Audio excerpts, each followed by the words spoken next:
Web Rádio MAP passa a apresentar, a partir de agora, estudos do livro Obreiros da Vida Eterna, do espírito André Luiz, na psicografia de Francisco Cândido Xavier, na comunicação de Célia Correia e Nivaldo Gervásio.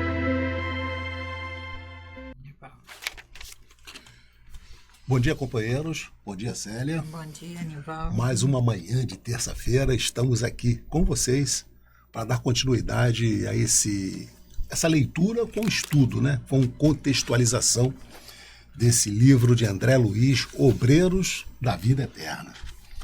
A gente sempre fala, porque tem sempre gente que está chegando pela primeira vez, né? É um livro, o quarto livro de André Luiz. André Luiz traz para nós, na série dele, ele desnuda o mundo espiritual. Ele conta detalhes, ele traz para nós situações que a gente precisa saber, para que a gente possa começar a fazer as nossas mudanças, as nossas opções de vida, para que a gente possa corrigir ou ter uma melhor colocação no mundo espiritual, porque todos nós vamos ter que retornar. Nesse livro, o André Luiz nos relata 5 desencarnes. Ele vem com a equipe para acompanhar, né, 5 pessoas que vão fazer a passagem. E ele traz os detalhes do antes, da vida da pessoa, dos detalhes do desencarne e, principalmente, como esses espíritos adentram o plano espiritual. Equilibrados ou não.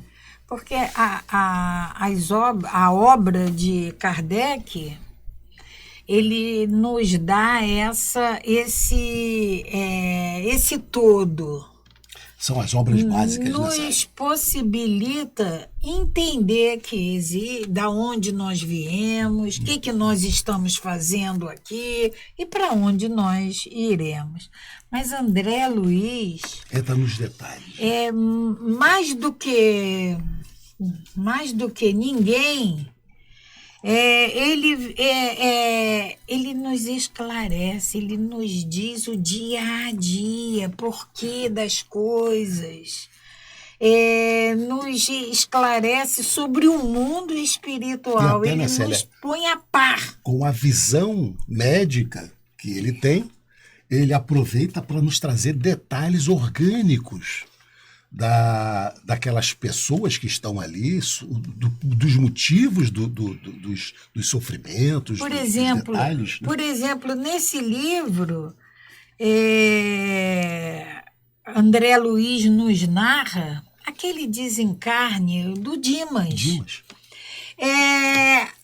Como se dá esse desligamento? Não é assim, bum, cortou, acabou. Esse desenlace, né? Eles costumam dizer, você é desligado, você não se corta. Você não corta onde você pode desatar. Pois é. É evidente, né, Célia, que a gente sabe que André Luiz também traz essas informações em casos de acidentes. Há um rompimento brusco. Há um rompimento brusco, né? Mas também isso estava dentro de uma programação. Nos relatos que aqui são trazidos até nós, vêm essas regiões. Como se dá esse desligamento então, aí, por você regiões. Falou, né? Nós tivemos o desligamento do Dimas, nós vimos o Dimas como espírita, médium. O que aconteceu com ele antes, com a família, né? Nós vimos o desencarne do Fábio, que não tinha uma religião definida, mas tinha uma prática evangélica. A espiritualização dele. Né? E deixou a família muito bem esclarecida. Ele também foi muito bem resolvido, né? Embora não tivesse como nós falamos aqui, uma religião definida. Tivemos a Albina, que houve aquela moratória, e vimos o porquê da moratória. Eu acho que nesse livro, não tenho essa certeza, mas nesse livro eu acho que é a primeira vez que André fala em moratória. Sobre moratória. Porque moratória é uma coisa muito difícil, né, Célia? A gente normalmente vem com uma programação, um planejamento, para uma X idade, mas a nossa vida sedentária, nos alimentamos mal, em todos os sentidos, né? O alimento, o ar que respiramos, falta de atividade física e tudo mais, nós diminuímos a nossa capacidade do amadurecimento. Então é muito comum que a gente não sejamos completistas, aquele que volta exatamente na data que foi programado. Mas aí tivemos um caso que é raro, da Albina. O André Luiz nos relata que ela teve uma moratória de alguns meses, evidentemente, porque ela precisava esperar que nascesse a netinha. Porque essa neta... E não é só nascer por nascer, não, é a netinha, é amada, é da família, consanguínea. Não é isso.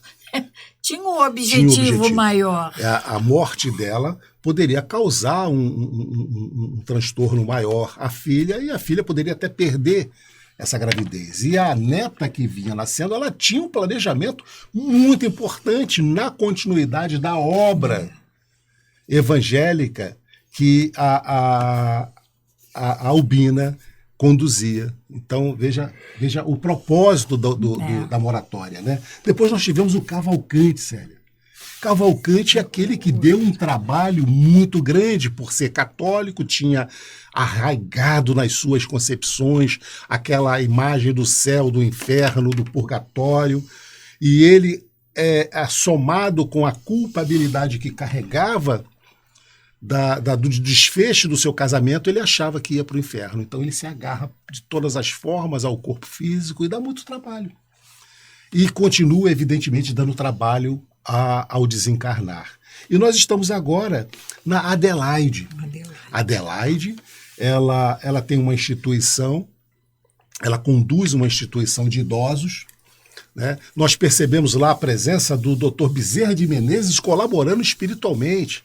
Adelaide, ela tem uma sensibilidade e uma mediunidade muito apurada. Ela percebe a presença dos espíritos quando chegam, e ela sai do corpo e vai conversar com eles. Olha só que coisa, né? Ela vai conversar com o Dr. Bezerra de Menezes. Dr. Bezerra de Menezes. No programa passado,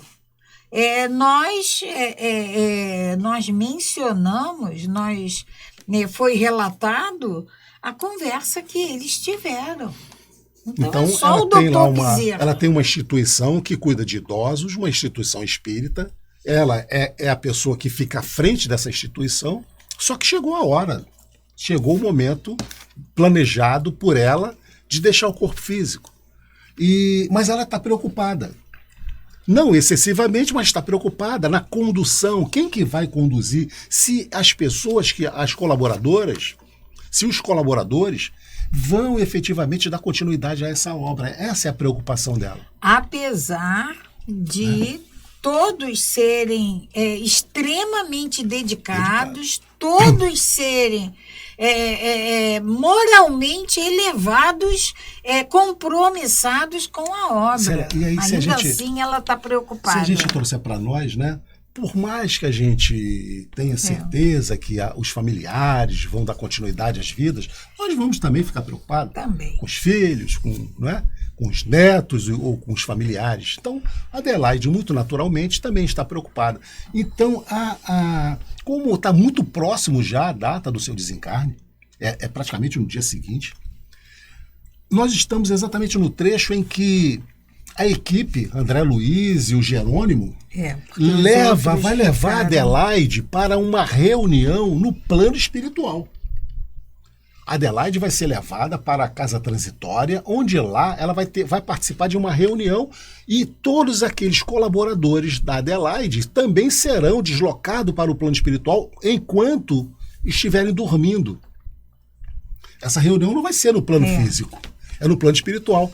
E lá Adelaide vai ter oportunidade de perceber que esses colaboradores vão ter uma injeção de ânimo junto da irmã Zenóbia, para que eles criem mais ainda essa responsabilidade, e a Adelaide, por sua vez, fique mais tranquila com relação a entregar essa obra na mão dos colaboradores.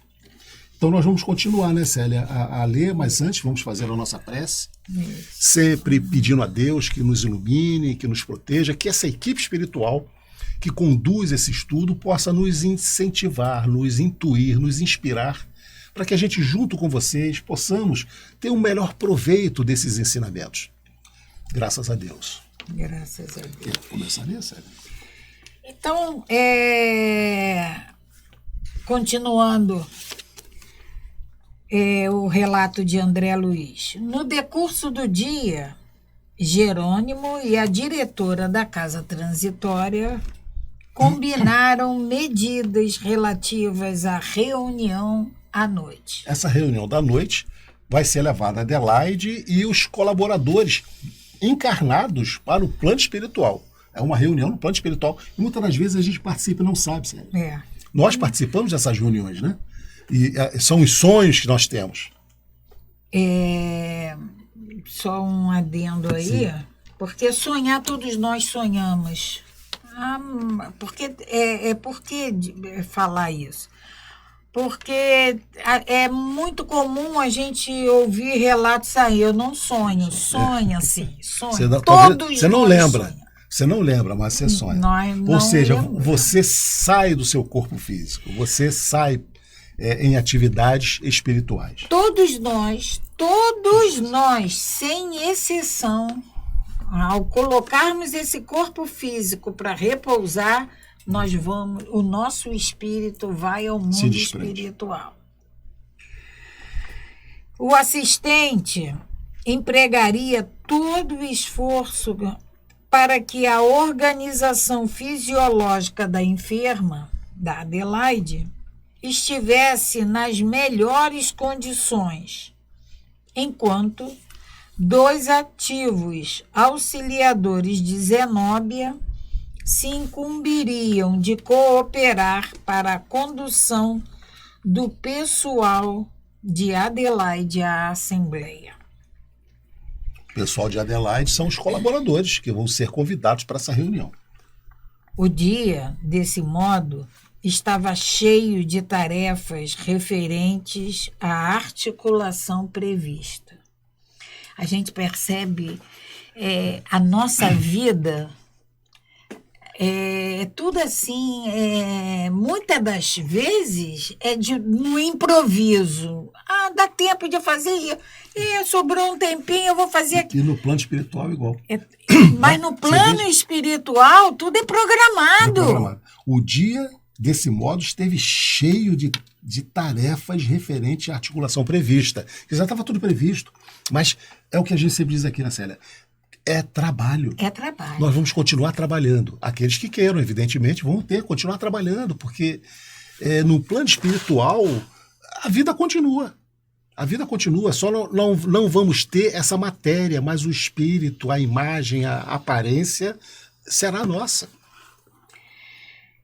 Através de reiterados passes magnéticos sobre os órgãos da circulação, nos quais o meu concurso foi dispensado por desnecessário, o concurso de André Luiz foi dispensado porque era desnecessário. Em vista da extrema passividade da enferma, Adelaide entrou em fase de inesperada calma, tranquilizando o campo das afeições terrenas. Renovaram-se de súbito as esperanças. A reação orgânica sugerira, dentro de novo impulso, melhorando o quadro dos prognósticos em geral. Multiplicaram-se as vibrações de paz e as preces de reconhecimento. Em vista disso, iniciou-se com grande facilidade, após a meia-noite, o trabalho preparatório da grande reunião. Então, você veja que meia-noite, a Adelaide foi dormir, todos foram dormir e foram transportados para a casa transitória, né? Serão transportados.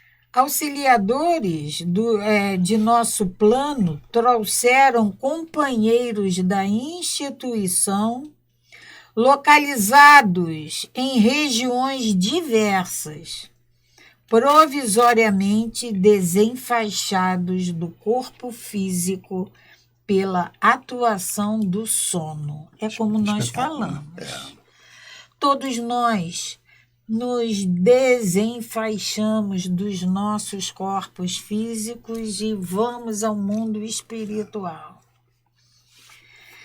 Integrando a turma de trabalhadores que organizavam o ambiente, reparei, curioso, que a maior percentagem dos recém-chegados se constituía de mulheres, e cumpre-nos anotar que dava satisfação observar-lhes a reverência e o carinho. E aí, Célia, é um dado curioso que André Luiz nos traz aqui, né? Dos colaboradores dessa instituição espírita que cuidava de idosos, né? A maior parte era de mulheres.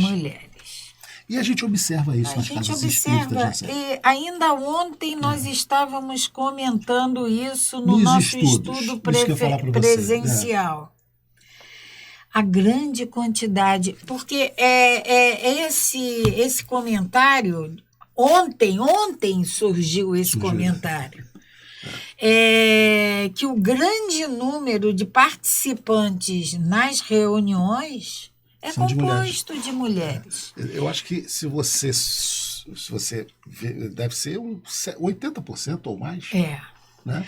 Apesar, o meu comentário foi de que nas reuniões na nossa casa, e na última quarta-feira eu assisti à reunião, e eu costumo sentar lá atrás.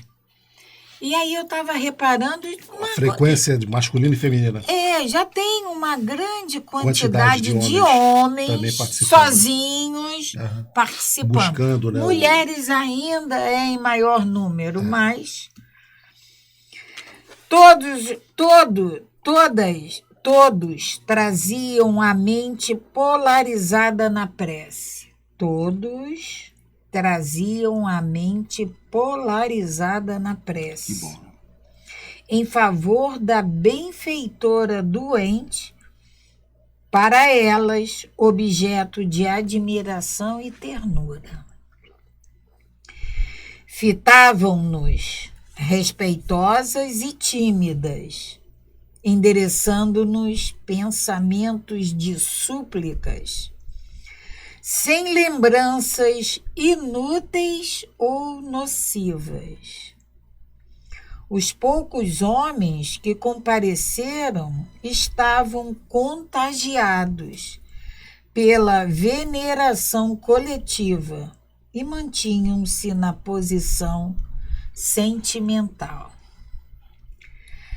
A elevação ambiente espalhava fluidos harmoniosos, possibilitando agradáveis sensações de confiança e tranquilidade. Quer dizer, era um ambiente completamente suave, sereno. Todos com pensamento... voltados para a prece. Você vê, todos com pensamento voltado à prece. Não tinha aqueles pensamentos de preocupação, ou outros mais, né? Inúteis ou nocivos. Nocivos. São as palavras que André Mas aí, usa. Célia, é evidente que a equipe espiritual, ao trazer esses colaboradores, trouxe os colaboradores verdadeiros. E a gente não vamos esquecer que no programa passado nós comentamos, André Luiz nos narra que eles eram moralmente elevados. Todos comprometidos. Né, com o bem. Por sugestão de Jerônimo, a reunião seria realizada no extenso salão de estudos e preces, no extenso salão de estudos e preces públicas, devidamente preparado. Mas precisa ser um salão grande, né? Para esse fim, não poupáramos esforço, acionando peças de eficaz cooperação, submetemos à enorme dependência o rigoroso serviço de limpeza. Tudo isso existe no plano espiritual. Tem limpeza lá também, né? Os componentes da Assembleia podiam descansar tranquilos, sem o assédio de correntes mentais inferiores. Por que eles podiam descansar tranquilos, sem esse assédio? Envolvidos naquele ambiente que eles mesmos criaram. E esse ambiente estava preparado para recebê-los. E aqui o André Luiz diz que não poupar esforços para que esse ambiente estivesse preparado. Esse preparo, evidentemente, é exatamente esse, né, Célia? Que o ambiente esteja suave, aquele ambiente propício para uma reunião no plano espiritual. Aí, os nossos amigos espirituais preparam esse ambiente e, ao chegarmos, nós mantemos, através dos nossos pensamentos, dos nossos sentimentos, nós mantemos esse ambiente higienizado, liberado de toda e qualquer energia inútil ou nociva. Os componentes da Assembleia podiam descansar tranquilos, sem o assédio de correntes mentais inferiores. Luzes e flores de nossa esfera espargiam notas de singular encantamento. Por isso mesmo, era belo apreciar o contínuo ingresso das senhoras que, em oração à distância do organismo grosseiro, à distância do corpo físico, estavam todos lá dormindo, né? Irradiavam de si próprias admiráveis expressões de luz nitidamente diferenciadas entre si. Quer dizer, cada um tinha a luz própria, né? A sua tonalidade, a sua intensidade. E a gente vai lembrar que Jesus nos falou isso. Vós sois luzes. Aí, e você veja nessa luzes e flores de nossa esfera espargiam notas de singular encantamento. Quer dizer, então, o ambiente foi harmonizado com flores, né? Com luzes, como a gente faz aqui. Quando a gente também não coloca flores em nossas casas, nossos encontros, né? Iluminações especiais, e lá também, no plano espiritual também, só que luzes e flores de nossa esfera, da esfera espiritual, né? Espargiam.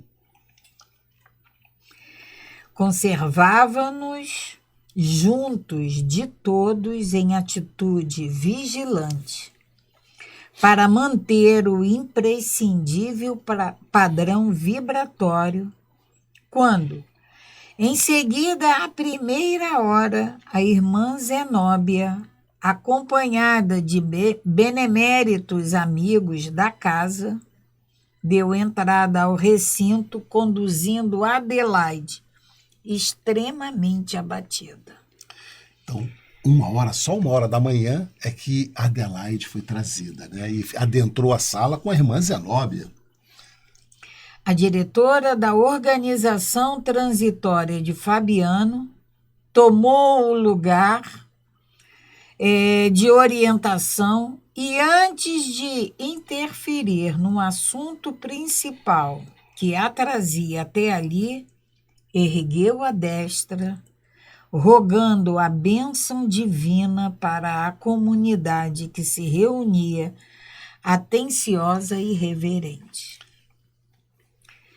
Tive então a oportunidade de verificar, mais uma vez, o prodigioso poder daquela mulher santificada. Zenóbia. Da Zenóbia. André nos falando que mais uma vez pôde verificar o prodigioso poder daquela mulher santificada. Sua mão despendia raios de claridade safirina, com tanta prodigalidade que nos proporcionava a ideia de estar em comunicação com o extenso e oculto reservatório de luz. O que saía das mãos de Adelaide, né? Finda a saudação, pronunciada com formosa inflexão de ternura, mudou o tom de voz e dirigiu-se aos ouvintes com visível energia.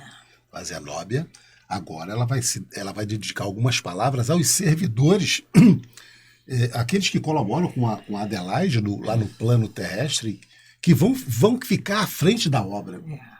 Quando Adelaide definitivamente deixar o corpo físico, né? Minhas irmãs, meus amigos, serei breve. Venho até aqui somente fazer-vos pequeno apelo. Não ignorais que nossa Adelaide necessita passagem livre a caminho da espiritualidade superior. Enferma desde muito, cooperou conosco anos consecutivos, dando-nos o melhor de suas forças. Dócil à influência do bem, foi valioso instrumento na organização desta casa de amor evangélico.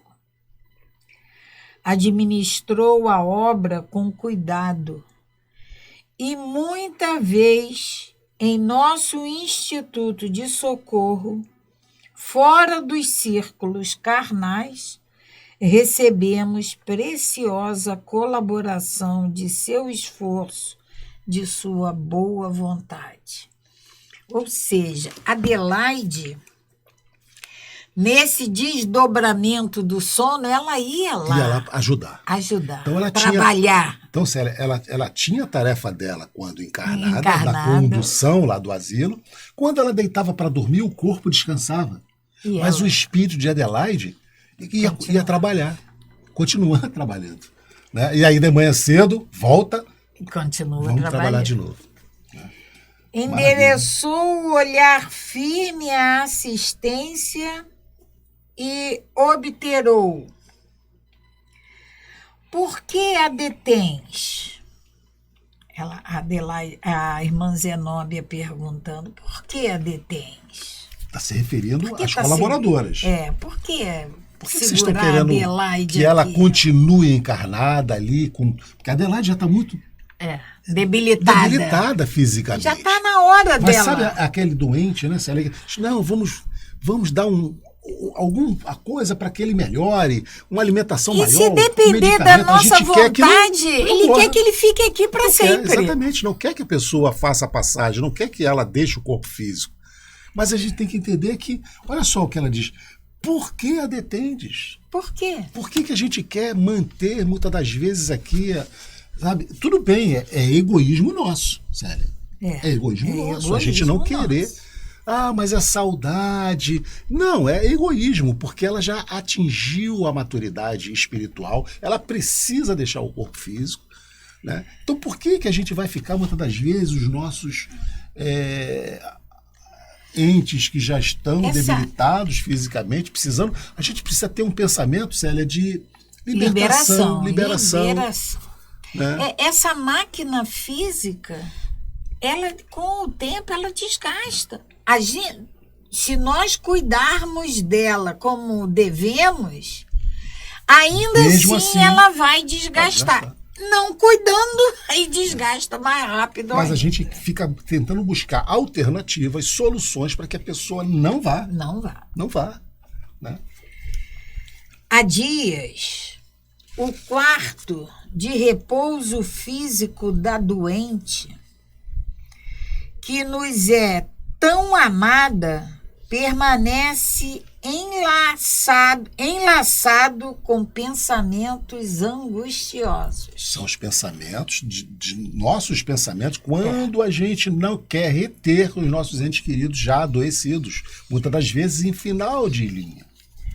Então, a Adelaide, a irmã Zenóbia diz: há dias, o quarto de repouso físico da doente que nos é tão amada permanece enlaçado com pensamentos angustiosos. São forças que partem de vós, que partem Delas. das Das auxiliadoras, das assistentes dela, né? São forças que partem de vós. Sem dúvida, companheiros ciosos do trabalho em ação, mas esquecidos do faça-se a vossa vontade. É o que a gente fala na nossa prece. Seja feita a vossa vontade. a vossa vontade. E a gente precisa falar isso, né? Nos momentos finais dos nossos entes queridos, seja feita a vossa vontade. São forças que partem de vós, sem dúvida, companheiros ciosos do trabalho em ação, mas esquecidos do faça-se a vossa vontade, que devemos dirigir ao Supremo Senhor em todos os dias da vida. Lastimo as circunstâncias que me compelem a falar-vos com tamanha franqueza. Entretanto, não nos resta alternativa diferente. Acreditais na vitória da morte em oposição à gloriosa eternidade da vida? Adelaide apenas restituirá maquinaria gasta ao laboratório da natureza. Simples assim. É só essa maquinaria física, esse corpo físico, devolve a natureza. Né? Ela está falando com todo esse conhecimento espiritual que ela tem, mas a gente precisa devolver o nosso corpo físico, essa matéria orgânica, ao chão novamente, para que ele se renove.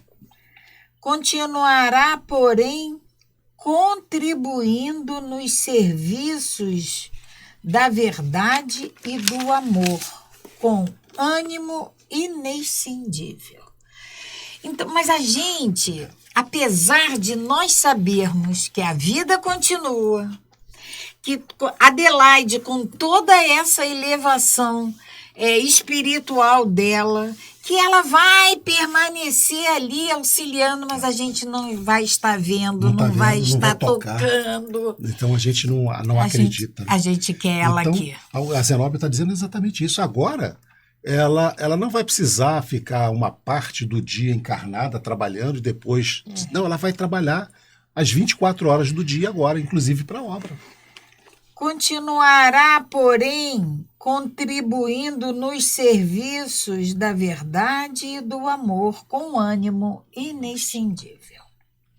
Quanto a vós, não ouvideis a necessidade da ação individual no campo do bem. Que dizer do viticultor que estima o valor da vinha somente através dos serviços de alheias mãos? Como apreciar o amante das flores que nunca desceu a cultivar o próprio jardim? Não façais a consagração da ociosidade, mantendo-vos à distância do desenvolvimento de vossas potencialidades infinitas. Indubitavelmente, cooperação e carinho são estimulantes sublimes na execução do bem.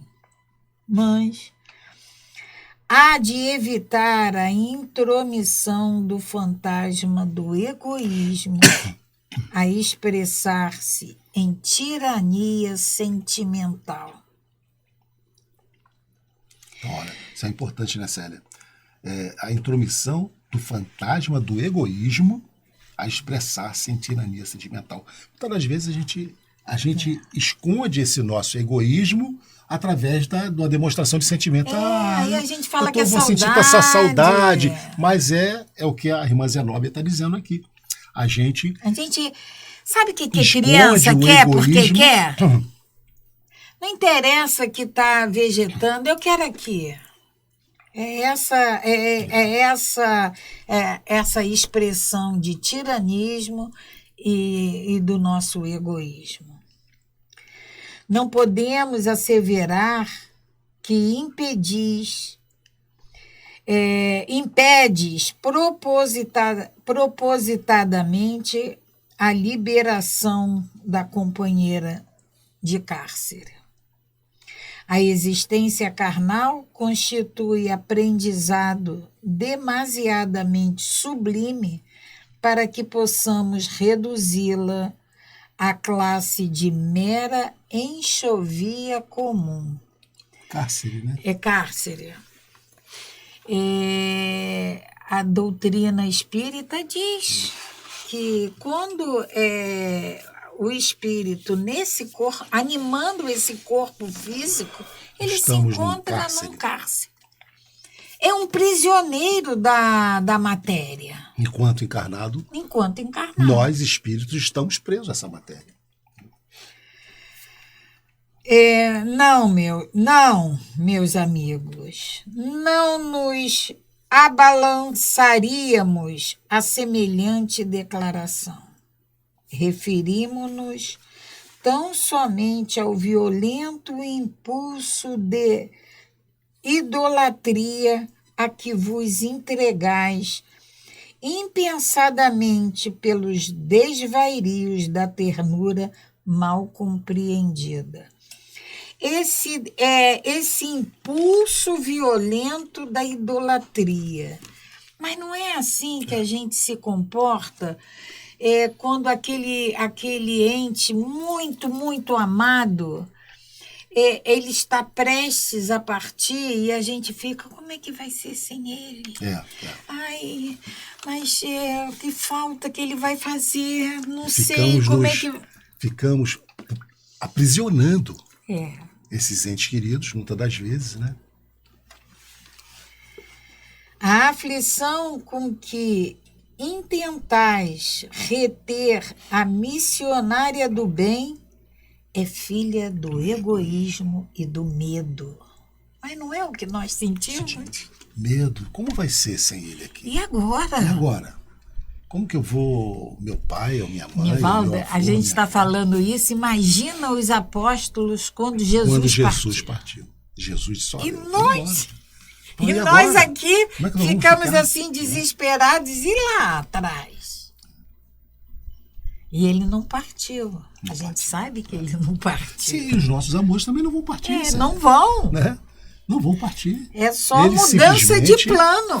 Vão ficar em um outro plano. Mas eles vão continuar existindo. Todas as vezes, tem aquela fala de Santo Agostinho que diz, né, que a gente continue nos dirigindo a ele, falando com ele, conversando com eles, como nós conversávamos. Alegais, continua Zenóbia, alegais em favor do vosso indesejável estado d'alma, a confiança de que Adelaide se tornou depositária fiel, como se não devesses desenvolver as faculdades espirituais que vos são próprias, criando a confiança positiva em Deus e em vós mesmos, no trabalho improrrogável de autorrealização, e pretestais orfandade espiritual simplesmente pelo receio de enfrentar por vós mesmos as dores e os riscos, as adversidades e os testemunhos inerentes à iluminação do caminho para a vida eterna. Porque Adelaide, esse espírito encarnado, ele era depositário de tanta confiança. Adelaide monopolizava ela era os colaboradores. Ela resolvia tudo. E a gente não tem em algumas instituições assim, né? Os dirigentes, aqueles que tomam a frente, que resolvem tudo, que fazem tudo, que se preocupam com tudo. E a gente se acomoda. E a irmã Zenóbia está chamando a atenção exatamente dessas servidoras. Por quê? Ela precisa tranquilizar a Adelaide, porque a Adelaide ainda estava receosa de deixar a instituição. Então ela precisa tranquilizar a Adelaide, chamando a atenção, alertando aqui as colaboradoras para a real necessidade do que elas vão ter que enfrentar, do trabalho que elas vão ter que dar continuidade, e ao mesmo tempo a Adelaide está aqui. Olha, tranquilo, a mensagem, o que eu precisava dizer, a irmã Zenóbia está dizendo. As companheiras, as colaboradoras, elas tinham que essa irrevogável autorrealização, elas tinham que começar a trabalhar por elas próprias, porque é muito fácil. Tinha a Adelaide. Que fazia, que resolvia tudo. Qualquer coisa, elas Adelaide. Tinham o seu valor, né? Eram servas dedicadas. Mas elas tinham a Adelaide como aquela que resolvia tudo. Né? Se é que a gente possa falar assim, mas era um escudo protetor. Sim. Você veja a Adelaide. A Adelaide é aquela, ou foi aquela servidora que ela se desligava do corpo com uma facilidade tão grande ao perceber a presença de espíritos, e ela tinha colóquios com o Dr. Bezerra de Menezes. Então você veja que espírito era a Adelaide, né? Valei-vos da bendita oportunidade para repetir velha experiência de incompreensível idolatria. Se espelha na Adelaide e continua esse trabalho dela. É o que Zenóbia está falando aqui. Valei-vos da bendita oportunidade de repetir. Isso aí. Faça igual, faça melhor. Né?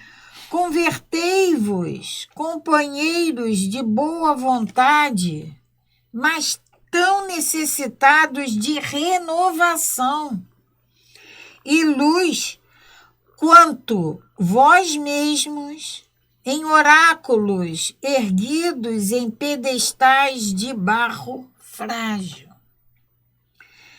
Criais semideuses e gastais o incenso de infindáveis referências pessoais, estabelecendo problemas complexos que lhes reduzem a capacidade de serviço, olvidando as sementes divinas de que sois portadores. Corporificais o ídolo no altar da mente, infundindo-lhe vida fugaz e indiferentes à gloriosa destinação que o universo vos assinala. Estimais o menor esforço que vos encarcera em automatismo e recapitulações. Se o ídolo não vos corresponde à expectativa, alimentais a discórdia, a irritação, a exigência. Se falha após o início da excursão para o conhecimento superior, sente-vos desarvorados. Se rola de pedestal de cera, experimentais o frio pavor do desconhecido pelo alto relaxamento na renovação própria. Por que erigir semelhantes estátuas para a contemplação, se as quebrareis ilutavelmente na jornada de ascensão? Por quê? Não vos fartastes ainda das peregrinações sobre relíquias entrelaçadas? Compreendendo-vos as deficiências mentais na conquista da vida eterna, a vontade do Supremo Senhor colocou nos pórticos da legislação antiga o não terás outros deuses diante de mim. O Pai, conhecendo-nos a viciação milenária em matéria de inclinações afetivas, e prevenia-nos o espírito contra as falsas divindades. Recorremos a semelhantes figuras na reduzida esfera de nossas cogitações do momento, com o propósito de levar a vossa compreensão a círculos mais altos, para assim